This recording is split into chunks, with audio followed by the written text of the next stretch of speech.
जी बिल्कुल, मैं इस वक्त मौजूद हूँ सियालकोट के इलाका हैडमराला मशराला सहूलत बाज़ार में।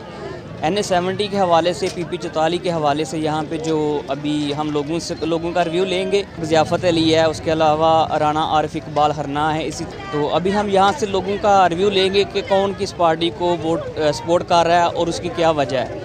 तो आइए पूछते हैं। अस्सलाम वालेकुम। वालेकुम सलाम जी। 2024 इलेक्शन जी 8 फरवरी को इंशाल्लाह होने जा रहे हैं जी। किस पे अपना हक अदा कर रहे हैं? हमारा हक अदा करें नवाज शरीफ को जी। नवाज शरीफ को। इससे पहले भी शुरू से हम नवाज शरीफ वाले हैं। नवाज शरीफ को हमने पूरे ज़िंदगी अपनी जान भी देने तैयार हैं। तो इसकी वजह पूछ सकता हूँ?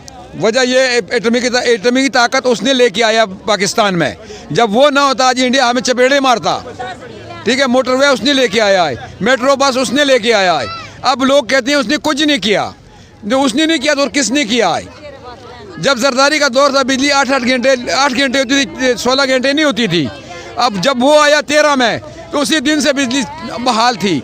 700 रुपये का तोड़ा आटा का था, अब वो 4000 का है। ये किसने किया है? अब वो आया इंशाअल्लाह ताला फिर 700 का होगा। तो जो पाकिस्तान तहरीक इंसाफ इमरान खान के जो जेले हैं, उनके जो फ़ैन हैं लोग, वो कहते हैं कि इमरान खान ने भी काफ़ी काम किए पाकिस्तान में। कुछ काम नहीं किया सर उसने यही किया, लेके छुपा लिया। सिक्कड़ा काम किया, कोई रोड बनाई है, कोई जो स्कूल बनाया, कॉलेज बनाया है, कोई यूनिवर्सिटी बनवाई है, तो दिखा दें। इसके अलावा और क्या उसने किया? दसो, उसने कुछ भी नहीं किया। आवाम को लड़ा रहा है। तो आप कह रहे हैं कि सब कुछ जो मोटरवे जो सारा काम किया, तरक्याती काम पाकिस्तान में जितने हुए हैं वो नवाज शरीफ ने किए? सारे जितने तरक्याती काम हुए सारे, ठीक है। साढ़े मुल्क में सैलाब आया था, हमारे साथ वज़ीर आला था, वो नहीं आया, शहबाज शरीफ पहुंची आई। ठीक है, सारे तरह की काम उसने नवाज शरीफ ने किए हैं। अस्सलाम, बहुत शुक्रिया। लेंगे। अस्सलाम वालेकुम। वालेकुम अस्सलाम जी। वोट किसका है इस दफ़ा? इंशाअल्लाह इय्याका नअबुदु व इय्याका नस्तईन जी। पिछली दफ़ा किसको दिया था? पिछली दफ़ा भी इसी को दिया था। सही है। तो इधर काफ़ी नशिस्त मौजूद है इनकी PP-44 में? हाँ जी, काफ़ी हैं। इंशाअल्लाह ताला लीड दे के जाएंगे। तो कितनी दफ़ा वोट दिया आपने? मैंने 2 दफ़ा, पहली दफ़ा भी इनको दिया, इसी दफ़ा भी इंशाअल्लाह इनको देंगे। तो दूसरा जो वोट बड़ा जो वोट है, छोटा भी और बड़ा भी दोनों इनका ही है। दोनों इनका? हाँ, हमारा सर भी इनका ही है। अच्छा। हाँ जी, इंशाअल्लाह ताला। सर जी वोट दस जो किदा जी? डॉक्टर फरदौस जी।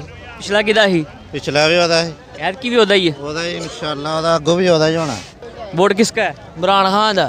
उसकी वजह? बस वैसे ही कि इमरान खान ਨੂੰ ਦੇਣਾ ਕਿ पहला वोट भी ਉਹਨਾਂ ਦਾ ਹੀ? ਪਹਿਲਾਂ ਵੀ ਉਹਨਾਂ ਦਾ ਹੀ, ਹੁਣ भी ਉਹਨਾਂ ਦਾ ਹੀ, ਅੱਗੋਂ भी ਉਹਨਾਂ ਦਾ ही है। 2024 8 फरवरी करीब आ रहा है, तो वोट का क्या सोचा है? इंशाल्लाह वोट देना है। वोट तो कौम की अमानत है, वोट तो देना ही देना है, ठीक है ना। तो जो भी हमारे हल्के के जो काम करेगा इंशाल्लाह वोट तो उसी का है। सबसे पहले तो देखें राना आरिफ है हरना वाले, तो इंशाल्लाह पहले नंबर पे तो वही आते हैं, ठीक है।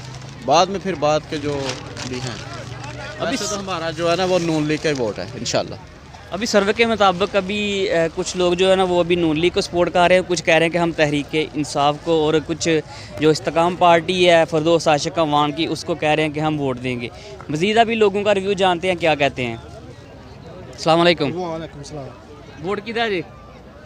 वो डॉक्टर फरदौस दा। जी वोट डॉक्टर नहीं दांगे। डॉक्टर साहब ते ओदी वजह भी दस दियो। वजह की दसनी, उन्हें सारा साढ़ा काम ही जो भी उन्हें करवाया गैस तक ही। अच्छा। हाँ, उन्हें लवाई और भी काम शाम गलियां नालियां दे भी उन्हें करवाया। फिलहाल कोई जलसा वगैरह तो नहीं होया इस इलाके जो उन्होंने? होने लगा बहुत। जलसा कल इंशाअल्लाह होएगा। कल किहड़ी जगह? मलक नज़ीर दे पकाए चक। ਤੁਹਾਡਾ ਕੀ ਪ੍ਰੋਗਰਾਮ? प्रोग्राम डॉक्टर दे नाल जनाब, डॉक्टर दा ही? प्रोग्राम जलसा करवावां, ਤੁਹਾਨੂੰ ਬੁਲਾਵਾਂਗੇ ਉੱਥੇ इंशाअल्लाह। इंटरव्यू करियो पूरे। ਪਿਛਲਾ ਵੋਟ ਕਿਹਦਾ ਸੀ? पिछला भी डॉक्टर दा, उस तो ਐਸ ਦਫਾ ਵੀ ਡਾਕਟਰ ਦਾ? उस तो पिछला भी डॉक्टर दा, ਹੁਣ भी डॉक्टर दा। ਸਾਡੇ ਕੋਲ ਬਰਾਲਾ ਰੋਡ ਜਿਹੜਾ ਕੁਲੂਆ ਰੋਡ ਬੜਾ ਵੱਡਾ ਇਸ਼ੂ ਬਣਿਆ ਸੀ। ਫੋਟ ਕੇ ਤੇ ਸਿੱਧਾ ਕਰਨਾ। ਨਹੀਂ ਇਹ ਬੜਾ ਵੱਡਾ ਇਸ਼ੂ ਬਣਿਆ ਸੀ ਕਾਫੀ ਦੇਰ ਦਾ, ਯਾਨੀ ਕਿ ਆਵਾਮ ਦੁਆਵਾਂ ਕਰਦੀ ਸੀ, ਬੜੀ ਬੜੀ ਮੰਨਤਾਂ ਮੰਗੀਆਂ ਨੇ ਕਿਸ ਤਰੀਕੇ ਨਾਲ ਬਰਾਲਾ ਰੋਡ ਜਿਹੜਾ ਕੁਲੂਵਾਲ ਇਹ ਸ਼ੁਰੂ ਹੋ ਜੇ ਬਣ ਤੁਹਾਨੂੰ ਜੇ। ਵੀ ਪਤਾ ਕਿ ਇਦੋਂ ਪਹਿਲਾਂ ਸਾਰੇ ਕੱਪੜੇ ਨਵੇਂ ਸਵਾਏ। ਹਾਂਜੀ, ਉਹ ਤੁਹਾਡੀ ਗੱਲ ਸਹੀ ਹੈ, ਲੇਕਿਨ ਹੁਣ ਇਹਦੇ ਬਾਰੇ ਤੁਸੀਂ ਕੀ ਕਹਿਣਾ ਚਾਹੋਗੇ? ਮੈਂ ਨਾ ਇਦੋਂ ਪਹਿਲਾਂ ਕੱਪੜੇ ਗਰੀਬ ਤੇ ਅਮੀਰ ਇਕੱਠੇ ਹੀ ਸਵਾਉਂਦੇ। ਤੁਹਾਡੀ ਗੱਲ ਠੀਕ ਹੈ, ਲੇਕਿਨ ਕੀ ਤੁਹਾਡਾ ਤੁਹਾਡਾ ਇਲੈਕਸ਼ਨ 8 ਫਰਵਰੀ ਨੂੰ ਹੈ। 8 ਫਰਵਰੀ ਨੂੰ ਤੇ ਦਿਨ ਰਹਿ ਗਏ 7 ਜਾਂ 8। ਤੇ ਹੁਣ ਚੇਤਾ ਆਇਆ ਨੇ, ਪਹਿਲਾਂ ਇੱਥੇ ਲੰਘਦੇ ਰਹੇ ਨੇ, ਲੱਗ ਲੱਗ ਜਦੋਂ ਬੱਗੀਆਂ ਖੁੱਪੀਆਂ ਨੇ ਉੱਥੇ। ਉਦੋਂ ਵੀ ਤਾਂ ਦੇਖਣਾ ਸੀ ਨਾ ਵੀ ਇਹ ਰੋਡ ਸੀ ਮਰਾਲਾ ਤੇ ਕੁੱਲੂਵਾਲ ਜਾਂਦੇ ਰਹੇ 5 ਸਾਲ। ਜਲੀਲ ਬਾਮ ਹੋਈ ਹੈ, ਸਿਆਸਤਦਾਨ ਨਹੀਂ ਹੋਏ। ਹੁਣ ਉਹਨਾਂ ਨੇ ਆਪ ਹੀ ਲੰਘਣਾ, ਤਾਂ ਥੋੜਾ ਪਤਰਾ ਲੱਗ ਇਹਨਾਂ ਨੇ ਕਰਨਾ। ਤੇ ਮਿਹਰਬਾਨੀ ਉਹਨਾਂ ਦੀ ਇਹ ਵੀ ਕਰ ਛੱਡਣ। ਫਿਰ ਵੀ ਮਿਹਰਬਾਨੀ ਉਹਨਾਂ ਦੀ ਮਿਹਰਬਾਨੀ ਉਹਨਾਂ ਦੀ ਕਰ ਲੇਕਿਨ ਤੁਹਾਨੂੰ ਉਮੀਦ ਹੈ ਕਿ ਰੋਡ ਮੁਕੰਮਲ ਹੋਏਗਾ ਨਹੀਂ ਹੈ ਜੀ, ਕੋਈ ਮੁਕੰਮਲ ਨਹੀਂ ਹੋਣਾ। ਇਹ ਮਰਾਲਾ ਰੋਡ ਬਣਦਿਆਂ ਸਾਲ ਹੋ ਗਿਆ, ਜੋ ਨਹੀਂ ਮੁਕੰਮਲ ਹੋਇਆ ਤੇ ਚਕਰਾਲਾ ਕਿੱਥੋਂ ਹੋ ਜਾਣਾ। ਨਿਮਾ ਰੋਡ ਤਕਰੀਬਨ ਮੁਕੰਮਲ ਹੋ ਗਿਆ ਨਹੀਂ ਅਜੇ ਨਹੀਂ ਹੋਇਆ, ਟਾਇਰ ਨਵੇਂ ਪਵਾ ਕੇ ਜਾਓ ਨਾ, ਦੂਸਰੇ ਦਿਨ ਲੁਹਾਣੇ ਪੈਂਦੇ ਜੀ ਮੋਟਰਸਾਈਕਲ ਦੇ, ਇੰਨੇ ਕੁ ਪੱਥਰ ਨੇ। ਅੱਛਾ ਹਾਂਜੀ, ਤੇ ਇਹਦੇ ਇਹਦੇ ਤੇ ਹੁਣ ਨਵੇਂ ਹੋਰ ਪਵਾਵਾਂਗੇ ਤੇ ਫਿਰ ਜੇ ਆ ਕੇ ਕੁਲੂਆ ਲੰਘਾਂਗੇ ਨਾ। ਨਹੀਂ ਅਜੇ ਅਜੇ ਕੋਈ- ਕੋਈ 17 ਸਤੰਬਰ ਨੂੰ ਨਾ 17 ਦਸੰਬਰ ਨੂੰ ਐਲਾਨ ਕੀਤਾ ਸੀ ਕਿ ਅਸੀਂ 40 ਦਿਨ ਵਿੱਚ ਮੁਕੰਮਲ ਕਰ ਦੇਵਾਂਗੇ। ਕੰਬਲ ਤਨਵੀਰ ਸਾਹਿਬ ਸਿਆਣੇ ਹੋ ਤੁਸੀਂ ਕਿ 40 ਦਿਨਾਂ ਦੇ ਵਿੱਚ ਖੁਰਾ ਬਣਾਈਏ ਨਾ ਮਸਲਾ ਘਰ, ਉਹ ਵੀ ਨਹੀਂ ਬਣਦਾ। ਇਹ ਤਾਂ ਬੜਾ ਲੰਮੇ ਪ੍ਰੋਜੈਕਟ ਨੇ ਤੇ ਮਿਹਰਬਾਨੀ ਚਲੋ ਬਣਾ ਹਣ 60 ਚ ਬਣਾ ਛਣ ਤਾਂ ਵੀ ਫਿਰ ਮਿਹਰਬਾਨੀ।